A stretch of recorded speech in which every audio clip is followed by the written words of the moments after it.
Welcome to the Green Turtle. We do this Courtside with Billy every Wednesday night. And the Green Turtle has been more than kind to us, or to me, to having my show here every Wednesday night. And I'm also sponsored by the Dominion Post. Dominion Post newspaper does all the advertising, everything for this. And you can see this online tomorrow, like about 2 or 3 o'clock in the afternoon. Go to dominionpost.com and you can see this whole show on their website. My guest tonight is my son, Matt Hahn. We got to give him another applause. Thank you. Matt Hahn is just turned 40 years old yesterday, so it's sort of like a little birthday treat for me. And Matt coached basketball for total how many years, Matt? 14 seasons. Matt had 14 seasons of college coaching. Hey, Jessica. Hi, how you doing, girl? Good, good. He had 14 seasons of college coaching. Coached at Vermont, coached at Robert Morris, coached at LaSalle University, coached at IUP, Indiana University, Pennsylvania, for a total of 14 years. And after 14 years, he asked Dad, he said, I think I'm tired of coaching. I want to have a weekend off. And I said, well, Matt, you can't get weekends off if you're going to be a coach. And he says, I know that. So he's out of coaching now, and he's working for West Virginia Junior College right here in Morgantown. Tell everybody what you do there, Matt. I am the Director of Adult and Online Admissions at West Virginia Junior College downtown here in Morgantown. Cool. And what I do there is I try to help students enroll in associate degree programs. We have all kinds of programs, heavy dose of the medical field, and we want to help those folks get the training and skills they need to launch a career once they graduate. Good for you. Are you happy? I'm very happy. I'm enjoying those weekends off. Yeah. That's part of the story. The real story is I finally made a good decision, and I decided to get married to my wife, Christy, who's here tonight. Let's give her a hand. And since I can keep being honest. Thank God you married Christy, because damn, since you married her, you are a changed person. And Christy, please keep the short chain on him, because I tell you what, woo, my boy was crazy. You will be married 2 years this August, right? 3. 3. Is it 3 already? Oh my God. 3 years in August already. We had a good time with that wedding, didn't we? Sure did. Ooh. All right, let's talk a little bit about college basketball tonight first, before we start talking about the Mountaineers, which we will talk heavily about in a little bit. But I want to talk to you, Matt, since you coached for 14 years. I coached for 41. My son played at the University of Maryland. I played at the University of Maryland. So he played college basketball. I played college basketball on a major level. He played at a major level. He played with pros. I played with pros. All this college basketball issues that are going on right now. Paying players $100,000 to go to their school. The Arizona thing came out, and they announced that the FBI has several other schools, and big name schools, Duke, Carolina, Kansas, yeah, really, Kansas. So anyway, give me your thoughts a little bit about what the heck's going on out there, Matt, and what's your thoughts on how you could get it under control a little bit, and maybe, is there any way to get away from all this stuff that's going on? Well, my first thought that is it's something I think that's been happening forever. Right. And I think with media coverage and social media, it's really out there now. But it's something that's been going on for a long time. To get it under control, I think you're eventually going to have to give some power to prospects and players. Now, the NCAA, I don't know how they do that. I don't know the best way to address it. I think the best players, you know, if they could make a few dollars off their signature, perhaps, maybe their likeness, their jersey. I don't think you open it up and make everyone salaried like employees. But there's got to be some compromise to get this under control, because for the last decade it's been like the Wild West. Well, I'll say this. I think it's been way longer than the last decade. I started coaching in 1975, and I played at the University of Maryland. And I believe guys were getting paid as players, not $100,000, nothing like that. But I believe players were getting paid when I played for some of the other schools in our league. Like I know, man, when I played in Maryland, the Clemson University, back then, their players, Tree Rollins, you can't tell me that Tree Rollins went to Clemson University with books, fees, tuition. He was getting something to go there. What kid wants to go to Clemson, West Virginia? I mean, Clemson, South Carolina. I mean, you kidding me? And Tree Rollins was a highly recruited kid. He was a 7-footer that played in the league for years. And I'm going, what is that guy doing there? And over the years, man, you see certain players that end up at a school, and you're going, hold on a second. How did that kid get to that school? And you can see example after example after example. Yeah, anytime you get a player or a prospect that's from a certain region of the country and they wind up in the exact opposite area, East Coast kid goes west, you always question if there's some motives or something happening behind the scenes that we don't know about. No doubt about it. I'll give you a great example. And not to throw anybody under the bus, but I will. The University of Maryland, your alma mater, my alma mater. And they've been mentioned in this FBI thing. Their names come out, so it's like not news out there. This is like, I'm not throwing them quite under the bus. They recruited a kid named Diamond Stone. Diamond Stone was a great player. Is he playing in the league? Did he make the league? I know he got drafted by the Chicago Bulls. Right. I don't know if he's in the G League or the D League or if he got traded, but he's certainly still affiliated with the NBA. He was at Maryland for a year. He was one and done, right? Yeah, they didn't get a big return on their investment. Exactly right. So, he's from Texas. He's highly recruited by schools sort of from Texas and the West Coast. All of a sudden, he ends up at the University of Maryland. And everybody's going like, hold on a second. Why in the heck is this kid going to Maryland? That's another example of what's going on out there. And this is all public knowledge. But the shoe companies have a lot to do with what's going on, I think. And Nike, Adidas, and now Under Armour got involved. The shoe company's always been involved. They've always been involved. The scary thing is I think it's progressively started at a younger age.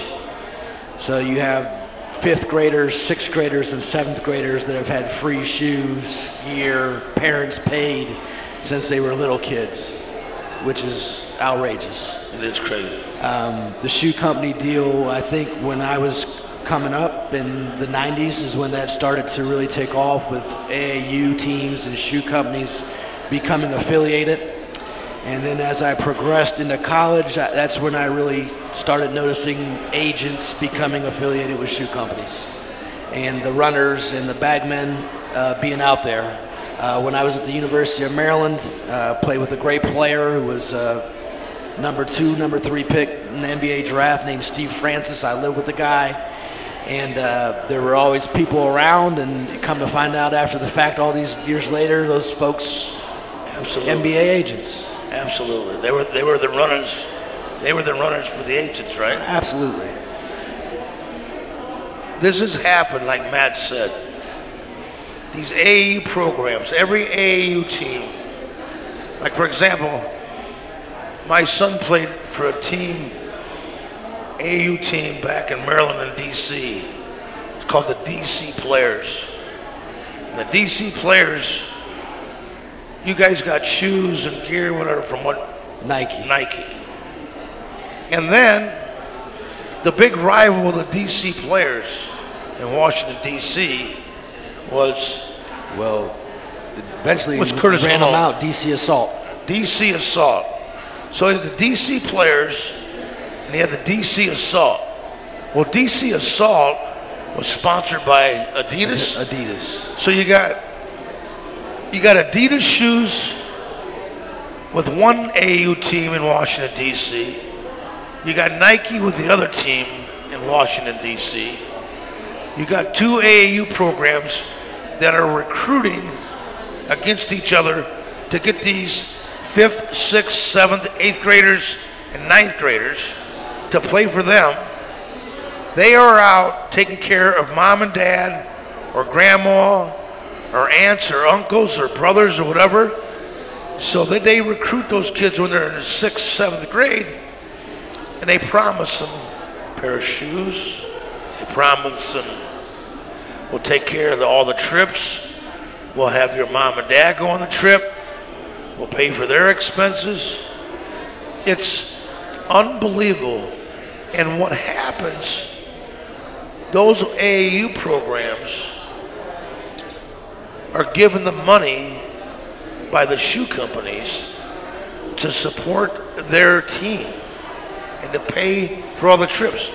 All these AAU tournaments are everywhere across the nation. Tell them some of the places you went to, Matt. Las Vegas, Los Angeles, Orlando, Florida,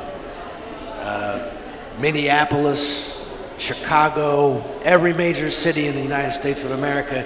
And the scary thing about it is, you mentioned when I was coming up in the 90s, Dad, there were 2, maybe 3 teams in all those cities. Right. Now there's, unbelievable, 5, 6, 7, 8. Unbelievable. Everybody has an AAU team, and the cesspool has just expanded. Well, here's what blows my mind, Matt. Watching all this stuff that's happened. So all this stuff about Arizona and all these schools that have been named in this FBI probe, this is all because of one agent. One agent. We're talking about Andy Miller being the agent and his runners. You guys have any idea how many agents there are in the country? It's stupid. It's just crazy how many agents are involved, and they're all doing the same thing, hustling these kids in college. You lived with Stevie Francis, who was a bona fide All-American at the University of Maryland. His name ended up nicknamed Stevie Franchise, who made the top 50 players in the NBA. And to see all the people that he hung around with, or his so-called groupies.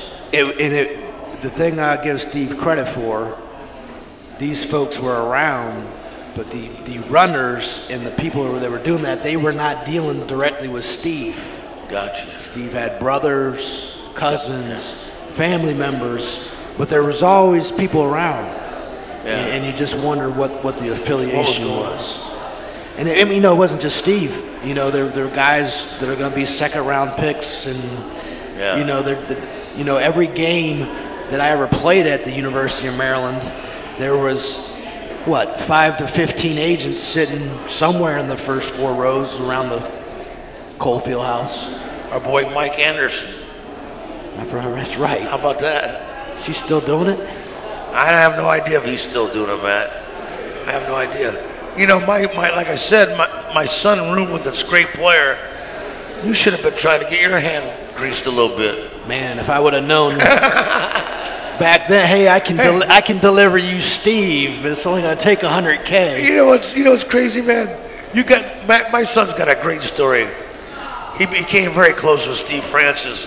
Steve Francis was a pick. Was he drafted by the Houston Rockets? Yeah, that's right. He wound up in Houston. I think got drafted by Vancouver, and they traded him right away. That's it. He wasn't going to go play for Vancouver. He wasn't going to play in Canada. He wasn't having it. Yep. So anyway, he's legendary for being at the Houston Rockets. Matt, you got to give these people the story when Steve Francis brought you to Houston for the long weekend, took care of everything, and let you drive his Corvette. you got to tell him this is unbelievable. Tell him. So I had not started a coaching career yet, and I was in my first 6 months removed from college, and Steve was a rookie for the Rockets. And I can't really tell all the details of the story he's talking about. Because your wife's here. No. Oh, okay. But needless to say, we went out on the town, took in some adult-level entertainment. Right. He had some things going on, and at the end of the night, he basically handed me the keys to, I don't think it was a Corvette. It wasn't? It might have been a Lexus. It was a little Lexus. He said, you think you can find your way back to my place? Right. You know, here's the code to the gate. So we'll leave it at that. There's the code to the gate. Right. So he had a nice little crib? He had a really nice crib. Was it nice? It was beautiful. Was it? Mm-hmm. How many rooms in that crib? I don't know. You got lost in that place, Didn't take the whole tour. All right, so how are we going to change this? How are we going to protect our game of basketball? See, I think, this is me speaking, I don't blame the players. I think the players are used and abused, and the NCAA is making all the money off these student athletes. The student athletes get nothing, and they can't do anything. I know people go, oh, they don't get nothing. Well, they do get a scholarship, which pays for their education. It's probably about $100,000 a year, which, you know, $400,000, that's a good hit. But the NCAA is making billions, not millions. They're making billions of dollars on these kids for playing, the kids that play football, the kids that play basketball. Now the rest of the sports in the NCAA, they're not making money like that. They're really not. So it's basically two sports. I think this, Matt. I think if they want to solve it, that as soon as, for example, this FBI probe, as soon as they find out something like that's going on, you immediately fire that coach. You immediately fire all his assistants without pay. They cold cut, get nothing. And I guarantee you, it's cleaned up.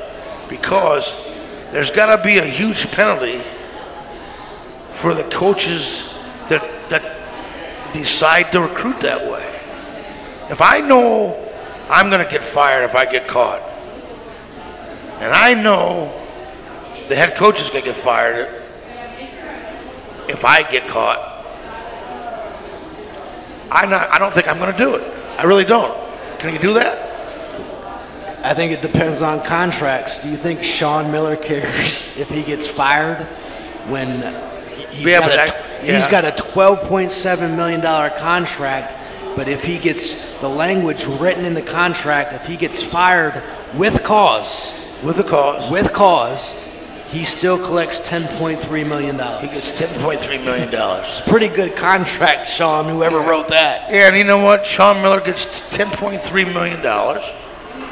He gets fired, and he'll be on ESPN. He'll be doing TV college basketball, or he'll be an assistant coach in the NBA. That's what they all do, too. They all go to the NBA as an assistant coach. I agree. It's So I don't know how you clean it up. You could go the route where you find a czar of college basketball. Right. A guy who comes in and cleans it up and goes that route.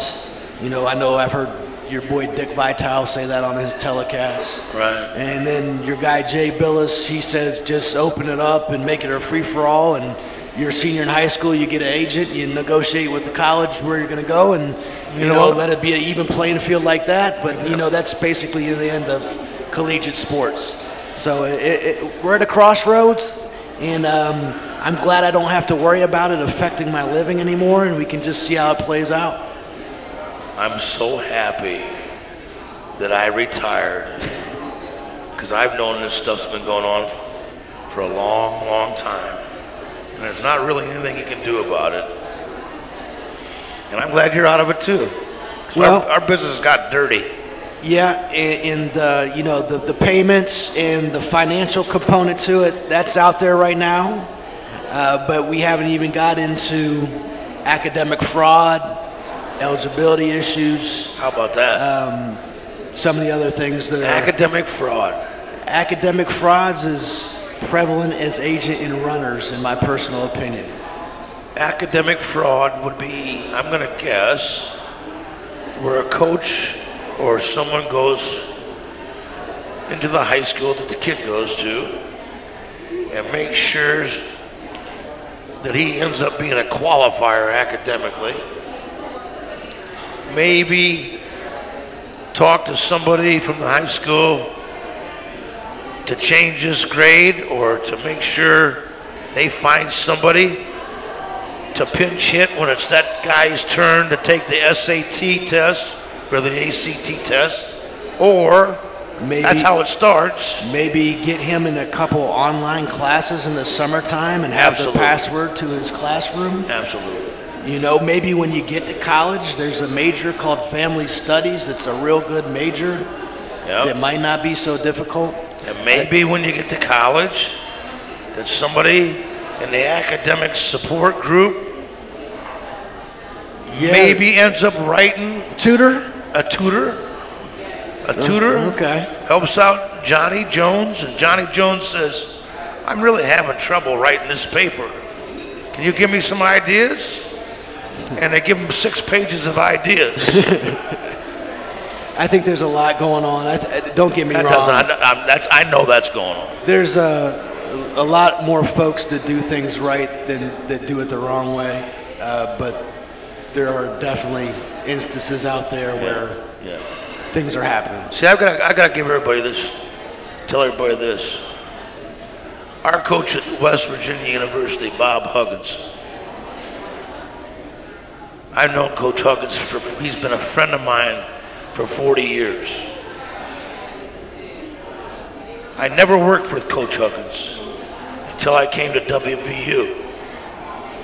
And Coach Huggins hired me 10 years ago, and I've been here, I was his assistant coach for 10 years.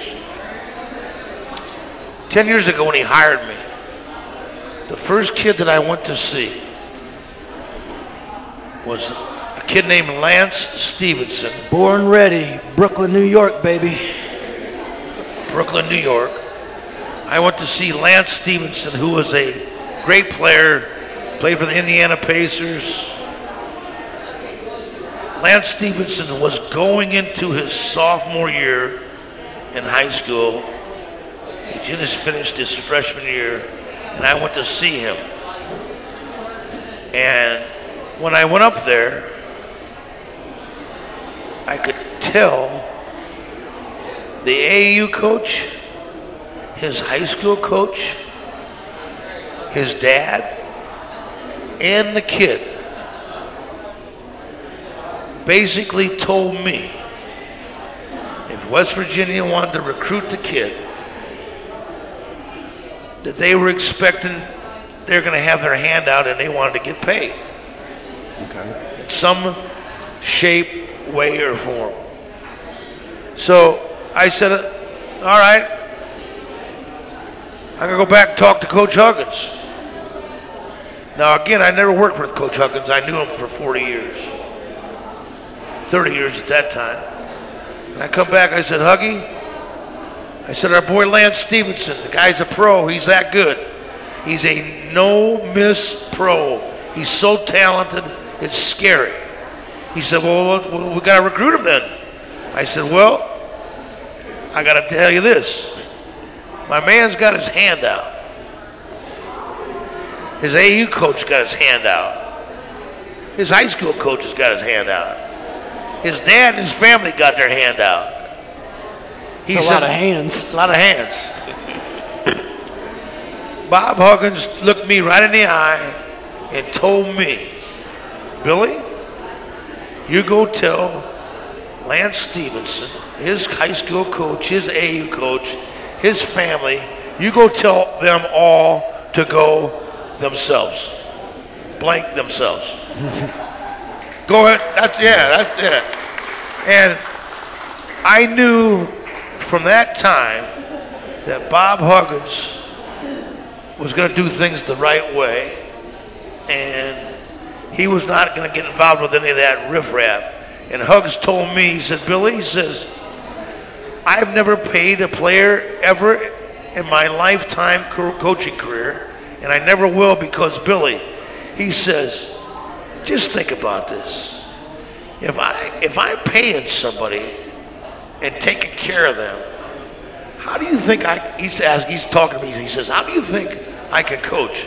Because I'm not very nice to my guys when I call them this and call them that and call them this, and and all of a sudden they go, oh, by the way, Coach Huggins, and they go spout it out that I'm getting paid and put Hugs under the carpet. Right. Could never do it. Never did it. Never did it. Never did it. Never will. That's why Bob Huggins. See, people, this blows my mind, Matt. I worked for 2 Hall of Fame coaches, Gary Williams at Maryland. He didn't cheat. He didn't cheat. Nope. He did not cheat. I worked for another Hall of Fame coach and Bob Huggins. Not in there yet, but he will be. So I worked for 2 guys that did it the right way, that never cheated. But this is what kills me. This is what killed me all my career. I've always heard, why can't you guys sign the blue chip player, Billy? Why can't we go get these top 25 kids? And I said, if you want to get those kind of kids, you got to pay, man. You got to pay. And all those top kids, they all go where they get paid. It's obvious. And Gary Williams and Bob Huggins always recruited kids like the Javon Carters and the Daxter Miles, guys that have chip on their shoulders because they weren't heavily recruited. Maryland had the same kind of players. West Virginia has the same kind of players. And that's what they get. That's how they won. And that's how they coached. So I guess there's different ways to do it. Yeah, you just got to be a little bit more creative. I think you out-evaluate some people, get kids with the chip on their shoulder, and then once you get those kids, I think player development becomes huge.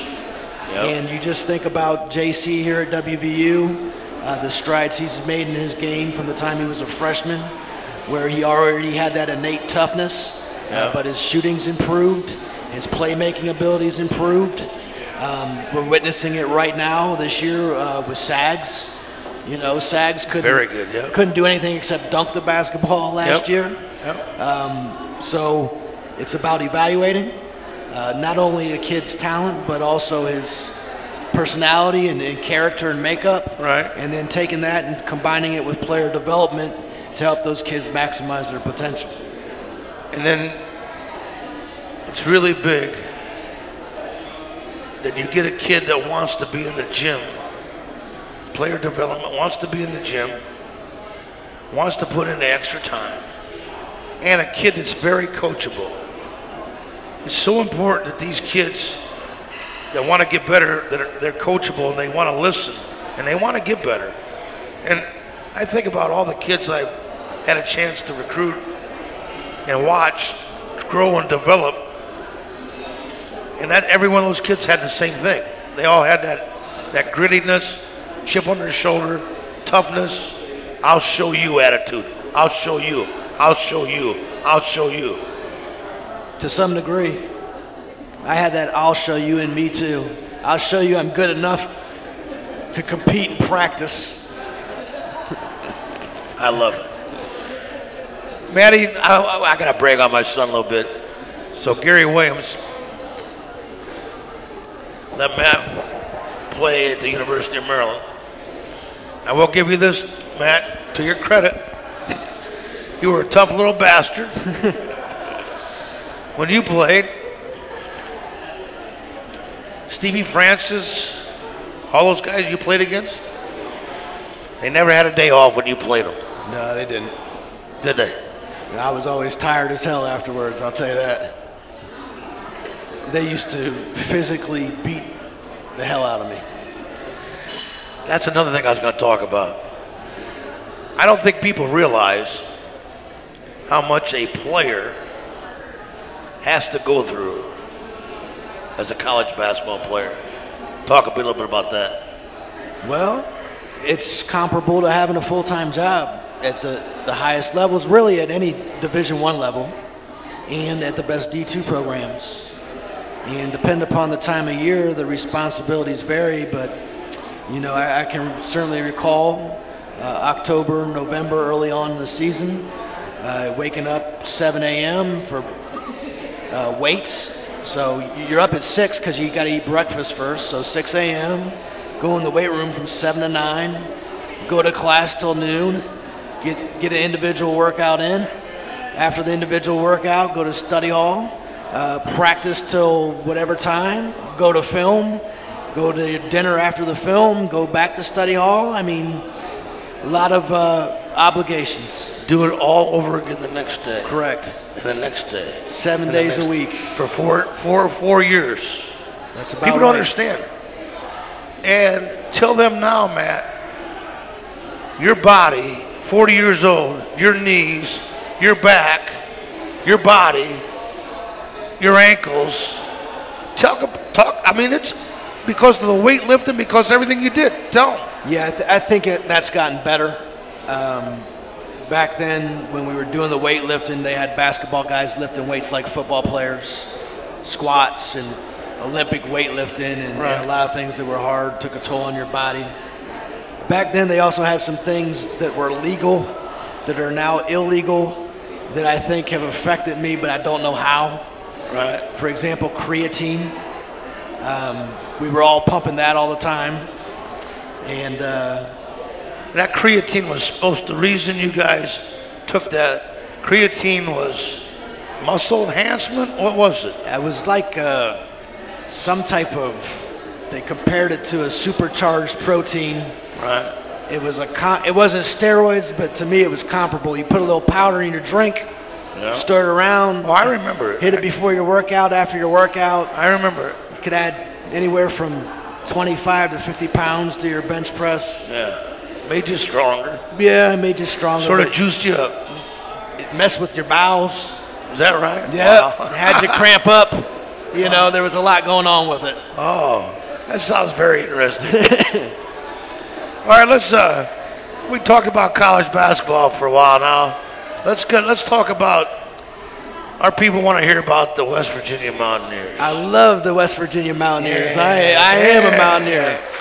The best thing about being here in Morgantown is I get to be a fan of the Mountaineers, and it doesn't affect my life whether they win or lose, but when I'm watching that game, man, I really want them to win. And they when you watch them, they have a tendency to make you upset, right? Every now and then? Sometimes, from time to time, they drive me crazy. All I know is this. Now that I'm retired, my son has a tendency during game time to text me, and he'll make this text. He'll go, "So-and-so really stinks, Dad." He doesn't use the word stink. He says, that guy really stinks, man. Why we play that guy? So I got to text him back, and da-da-da. Then he texts me back. He says, I told you he stinks. Unbelievable. So I got to get that from him. But I would like your opinion of our season so far. We went on the 15-game winning streak. Then we lost 5 out of 6. Then we sort of got this whole thing back together. Tell me your thoughts about why you think the season's been like it is. Your opinion. Well, first off, the season ended today. This season would be a resounding success. Beat the #1 team in the country, Virginia. I've had some really impressive wins in the Big 12, which is the premier conference in the nation right now. The ups and downs, I think, if you look across the country, everyone's being affected by that. I think WVU's been affected by, of course, the flu. I think travel takes a toll on WVU. So there's a lot of factors, but I have really positive impressions of the season so far. I think there was a transition at the beginning of the season where I was shocked when they won. What'd you say they won to win the year? They won 15. Well, they lost their opener. They lost to Texas A&M. Got crushed against Texas A&M in Germany. Then they went on to win 15 straight games. And I was amazed by that. Right. Because when you think of WVU, you think of experience and leadership because of the backcourt. But in all reality, that's a very young team. Right. And so that run at the beginning of the season was a surprise to me. Now, after I witnessed that run, when they went through their struggles, that was a bit of a surprise to me too. Right. But then I'm sure there was, you had to integrate Issa, injury bug, flu bug. Yeah. All those things factor in. A big factor is a lot of people can't handle success. Right. So you have to learn how to handle success. Right. When we had that, when we went on that streak where we lost 5 out of 6, all those things happened to us that you just talked about. We got as high as #2 in the country. We brought Issa Ahmad back. And the third thing was, what'd you say it was? Oh, the flu. Right. So we didn't handle success getting to #2 because everybody was telling us how good we were. Right. We brought Issa Ahmad back. It's not Issa's fault, but all of a sudden, your team chemistry changes for a little bit because minutes are taken away from some players that were playing. Your roles change a little bit. And it took us a while to get out of that. And just when we started getting out of that, we got hit with the flu bug, where we got flu running through our players, and our guys were in the hospital, getting IVs and everything because they had the flu so bad. So you put those 3 things in it, and now we got all through that. And now we've won 4 games in a row, 4 out of our last 5. Right. I think we're playing really good at the right time of the year. I agree. Clearly, if I could be a procrastinator, is that the word? Prognosticator? Go ahead. A prognosticator. Right. And predict the future. The adversity that WVU encountered, Right. that's going to make them stronger and tougher now as we go through a run in the postseason. Right. Because when all that stuff happened, those guys had to come together collectively as a team, and Hugs had to reel them all in and say, hey, fellas, it's us against the world. They create that mentality. There's a conspiracy against us. Even our own fans are down on us. Yep.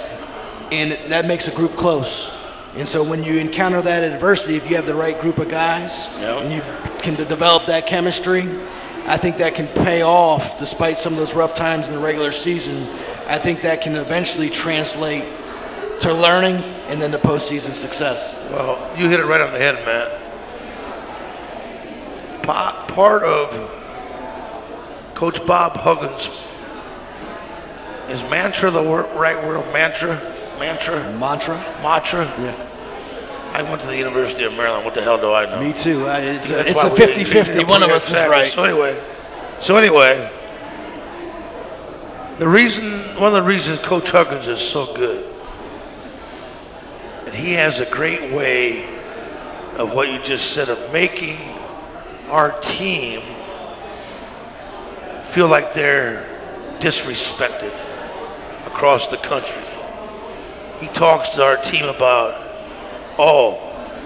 they don't think you're going to win. Or he'll bring an article in the newspaper that talks about us in a negative way. He thrives on getting things that people use against us. And he will even have,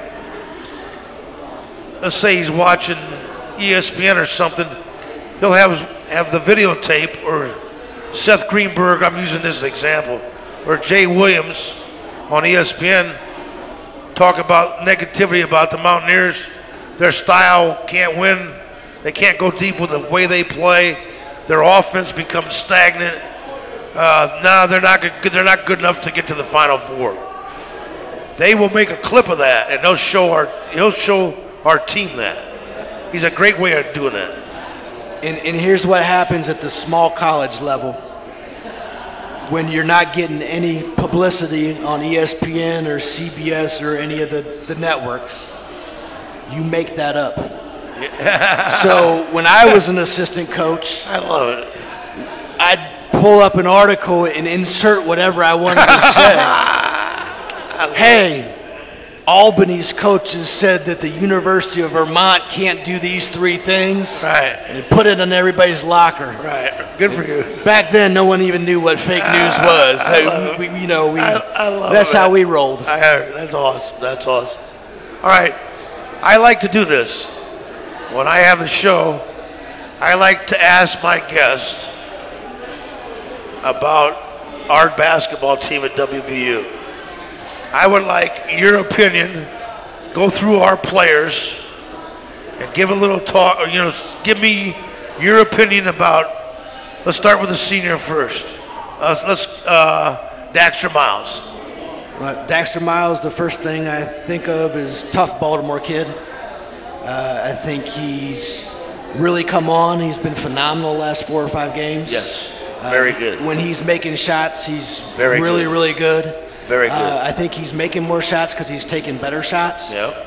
And, when he's really making shots, then all aspects of his game improve. Now he guards, now he rebounds, now he's going and tipping in shots. Right. And so I love the senior backcourt of Dax and JC. All right. Javon Carter. Yeah, JC, just a bulldog, a leader. When you think about Big 12 Player of the Year candidates, I'm sure they'll give it to the kid from Kansas, Graham. But I don't know who affects the game more than JC. He's getting 17 points a game. He's 6.5, 7 assists. But then what he does defensively with his steals and how disruptive he is, and that, I just think his impact on the game is you can't measure it. How about Issa Ahmad? Issa. Yeah. When he plays like he played the other night, I love him. Yeah. I think from watching him, if he can have something positive happen early in the game, that always helps him. If he can get a putback, get on the glass. When he rebounds, he's really good. Right. I think he's the most talented player on the team, and I'd like to see him have some more consistency. He's got a lot of talent, doesn't he, man? Sure does. A lot of talent. His hands are huge. Yeah. He's strong. Yeah. He's fast. He's got deceptive leaping ability. Leaves you wanting just a little bit more because he's so talented. Exactly. That's what frustrates you, because he's that talented. Sometimes you just want him to put like a firecracker up him, like, come on now, right. Get fired up, man. There you go. So, that's what I want to do every now and then. How about our boy Sags? Talk about our boy Sags, Matt. Well, I've never seen anybody block shots like Sags. I've never seen anybody block shots two hands like he does. He actually goes up and catches the ball. It's so smart. I've never seen anybody do it, Matt, in 41 years. I don't know why. I mean, when he does that, he keeps the ball in play. A lot of times he brings it down. Yep. It's like a turnover for the other team. It gets you possession. It's unbelievable. So, yeah, his shot blocking is amazing. I've been really impressed with how his offensive game has improved. Got so much better. His footwork in the post, he's got a reliable jump hook over his left shoulder. Yeah. Man, he's making 15-foot shots as well. Starting to make that facing shot. And as a big guy, when you're down there banging around, you're going to get to the line, and he shoots good free throws. He's shooting the heck out of the free throws. Right. Matter of fact, I don't know if everybody knows this, but Sags is our leading free throw shooter on our team. This is Big 12. I'm talking about overall. Overall? Yeah, I think you got Big 12 okay, stats. All right. Javon Carter and Sags are this close. Are they? And JC last game, didn't he miss a couple? I think JC missed 2 games, two free throws last game. And I think those 2 free throws just gave Sags this much of a better percentage. Because I was looking at it and I said, will Bob Huggins ever let Sags go shoot a technical foul when the other team gets a technical? Because you always put your best free throw shooter on the line. And it's always been JC. Does Huggs ever put Sags up there? Not this year. I don't think so either. But I tell you, Sags last year, when he blocked a shot last year, he would block it so hard it would go out of bounds. And the team would keep the possession even though he blocked the shot. This year, that's changed. That's really changed. And you know, that's what I like most about him, is he plays angry, man. Yeah.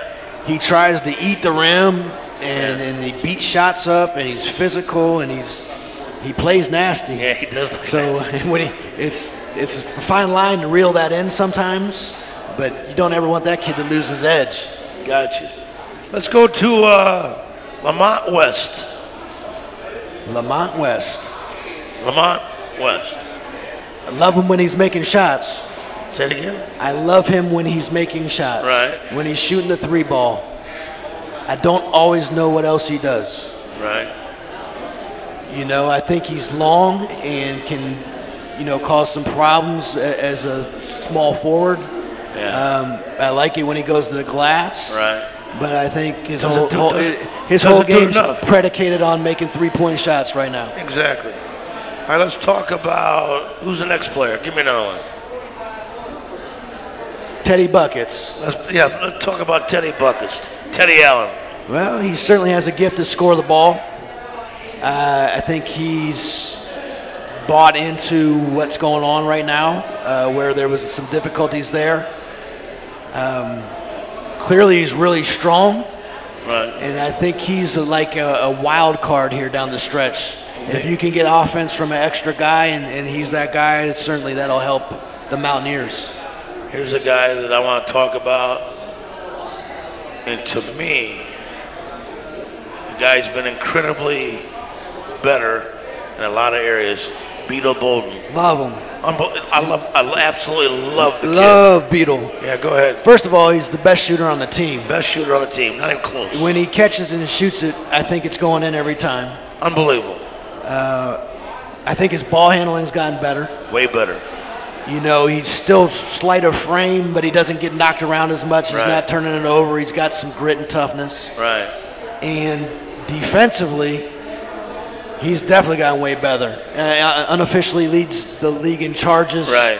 He sacrifices his body. Right. So he's definitely a tough little nut, man. I love his game. Exactly. How about Magic Bender?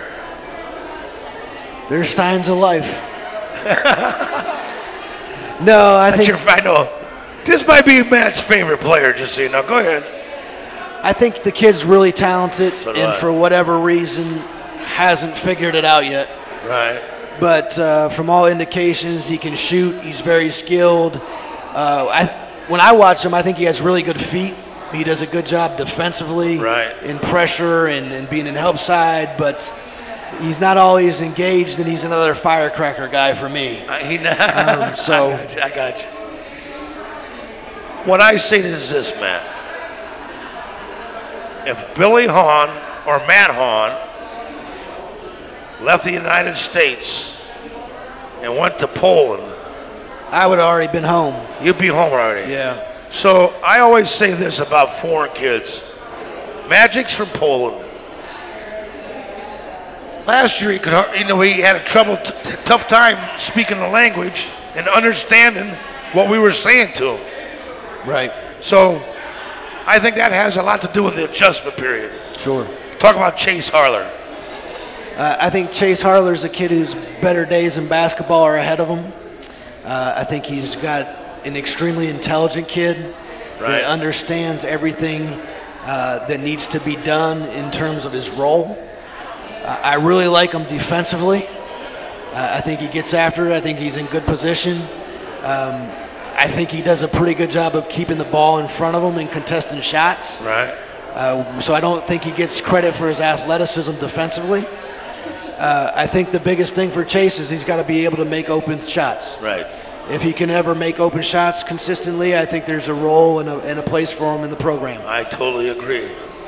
Yeah, I think he's the kind of kid that could end up, don't get me wrong, but could end up being an Alex Ruoff top player when we first got here.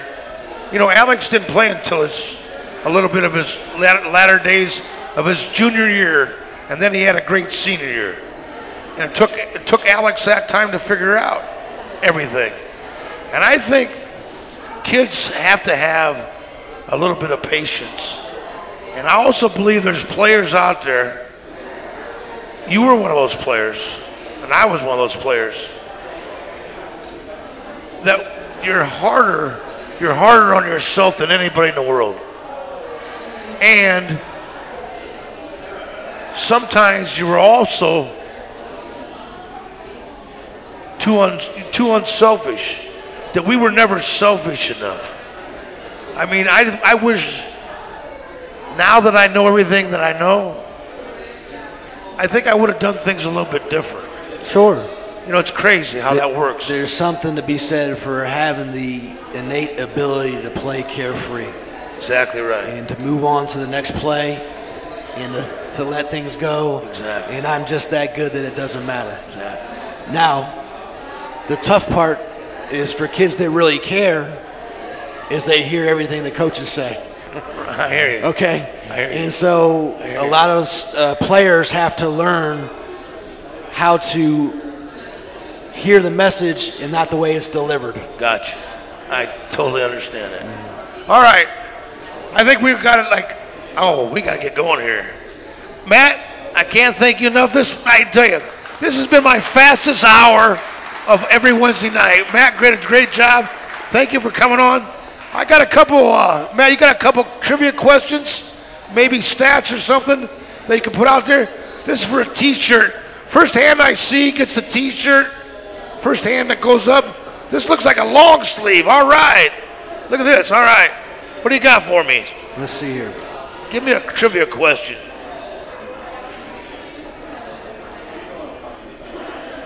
Who leads the Big 12 in block shots? Which team? Which team leads the Big 12 in block shots? Yes.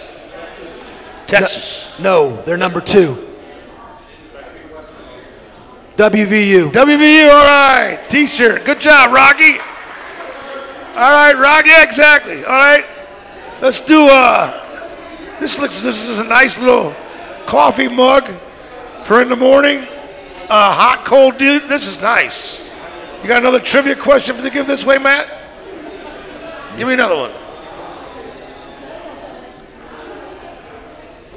I'm gonna find one here. All right.